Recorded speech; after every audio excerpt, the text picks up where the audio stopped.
ശ്രീ ആനന്ദിൻ്റെ കുരുവിയും കാട്ടുതീയും എന്ന 8ാം ക്ലാസ്സിലെ പാഠഭാഗം സമകാലീന പ്രസക്തിയുള്ള ആഴമുള്ള സാമൂഹിക ചിന്ത കാഴ്ചവെക്കുന്ന കഥയാണ്.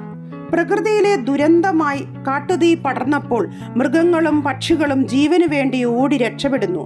എന്നാൽ ഒരു കൊച്ചു കുരുവി അല്പമെങ്കിലും പ്രതിരോധിക്കാൻ ശ്രമിക്കുന്നു.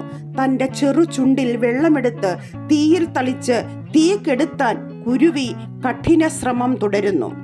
വലിയ കാട്ടുതീ അണയ്ക്കാൻ ചെറിയ ചുണ്ടിൽ വെള്ളം തേവുന്ന കുരുവിയെ കണ്ട് മഴദേവൻ പരിഹസിക്കുമ്പോൾ കുരുവി പറയുന്ന മറുപടി പ്രസക്തമാണ്. ഞാൻ എനിക്കാവുന്നത് ചെയ്യുന്നു. മഴമേഘത്തിന് തീയണയ്ക്കാൻ കഴിവുണ്ടായിട്ടും പ്രവർത്തിക്കാത്തതിനെ വ്യംഗ്യമായി വിമർശിക്കുന്നു കുരുവി. ഈ വാചകം കഥയുടെ ആത്മാവാണ്.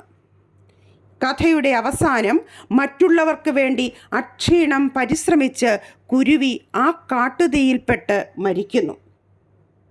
മനുഷ്യൻ ശക്തരായും ശേഷിയുള്ളവരായും ഇരിക്കെ ഭൂമിയിലെ നശീകരണങ്ങളോടും ദുരന്തങ്ങളോടുമുള്ള അവൻ്റെ മനോഭാവത്തെ ചോദ്യം ചെയ്യുകയാണ് ആനന്ദിൻ്റെ ഈ കുരുവി. ഇവിടെ സാമാന്യേന ശേഷി കുറഞ്ഞ കൊച്ചു കുരുവിയെപ്പോലുള്ള ചെറിയ ജീവികൾ സ്വന്തം കഴിവിനൊത്ത് വല്ലതും ചെയ്യുന്നുണ്ട്. പഴഞ്ചൊല്ലിൽ പറയുന്നത് പോലെ അണ്ണാറക്കണ്ണനും തന്നാലായത്. മനുഷ്യർ ഞാൻ മാത്രം വിചാരിച്ചാൽ ഒന്നും സാധിക്കുകയില്ലെന്ന് പറഞ്ഞ് മൗനദർശിയായി നിൽക്കാറുണ്ട്. ചെറു ശേഷിയുള്ളതായിരുന്നാലും തൻ്റെ പ്രവൃത്തി മറ്റുള്ളവരിൽ ഉത്തരവാദിത്ത ബോധം വളർത്തുമെന്നും തന്നെപ്പോലെ മറ്റുള്ളവർ ചിന്തിച്ചാൽ കാട്ടുതീ അണയ്ക്കാം എന്നുമുള്ള ബോധ്യം ആ കുരുവിക്ക് ഉണ്ടായിരിക്കണം. ഇവിടെ നമ്മുടെ സ്വാതന്ത്ര്യ സമര ചരിത്രത്തിലെ മഹാത്മാഗാന്ധി തുടങ്ങിവെച്ച ആ ദണ്ഡി യാത്ര ഓർമ്മിക്കേണ്ടതാണ്. ആ ചെറിയ കാൽവെപ്പാണ് നമ്മുടെ സ്വാതന്ത്ര്യത്തിന് കാരണമായത്. ഒരാളുടെ ചെറിയ പ്രവർത്തനം പോലും വലിയ പ്രചാരണങ്ങൾക്ക് വഴിവെക്കാം എന്നതിൻ്റെ മാതൃകാ ചിത്രമാണ് ഈ പാഠഭാഗത്തിലെ കുരുവി. അനാസ്ഥയുടെയും ഉപേക്ഷയുടെയും ആധുനിക സമൂഹ മനോഭാവത്തിനെതിരായ പ്രതിരോധം തന്നെയാണിത്. ഇന്നത്തെ കാലത്ത് പരിസ്ഥിതി പ്രശ്നങ്ങൾ, സാമൂഹിക അനീതികൾ, യുദ്ധങ്ങൾ, സാംസ്കാരിക മൂല്യച്യുതി തുടങ്ങിയ പ്രശ്നങ്ങൾ മനുഷ്യൻ്റെ മുന്നിലുണ്ട്.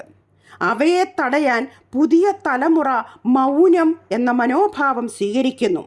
ഇത് അങ്ങേയറ്റത്തെ അനാസ്ഥയും നിരുത്തരവാദപരവും പുരോഗമന കാഴ്ചപ്പാടുകളുടെ മറവിൽ നടത്തുന്ന ചൂഷണവുമാണെന്ന് ശ്രീ ആനന്ദ് ഈ കുരുവിയിലൂടെ നമ്മളെ ഓർമ്മിപ്പിക്കുന്നു. കുരുവിയും കാട്ടുതീയും എന്ന കഥയിലൂടെ ആനന്ദ് സമകാലീന സമൂഹത്തിന് മുന്നിൽ കുറേ ചോദ്യങ്ങൾ ഉന്നയിക്കുന്നു.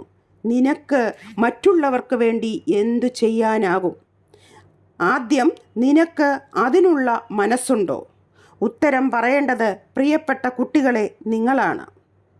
കുരുവിയിലൂടെ വലിയൊരു മാറ്റത്തിന് നമുക്കും തുടക്കമാകാം എന്ന് ഓർമ്മിപ്പിച്ചുകൊണ്ട് നിർത്തുന്നു. നന്ദി, നമസ്കാരം.